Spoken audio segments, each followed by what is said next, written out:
মতো। রাসেলস ভাইপারের বিষ হেমাটোটক্সিক, যার কারণে ছোবল দিলে আক্রান্ত স্থানে পচন ধরে।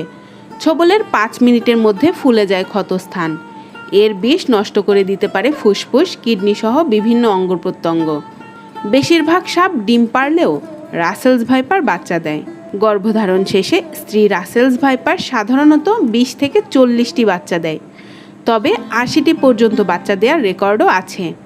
একদিকে উচ্চ প্রজনন ক্ষমতা, অন্যদিকে বেজি, গুইসাপ সহ প্রকৃতি থেকে সাপের শত্রু বিলীন হয়ে যাওয়ায় বৃদ্ধি পাচ্ছে রাসেলস ভাইপার।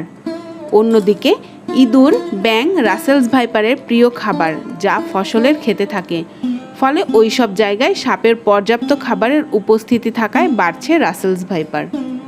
দেশে একটা সময় বিলুপ্ত বলা হলেও দেশ জুড়ে এখন মাথা ব্যথার কারণ এই রাসেলস ভাইপার।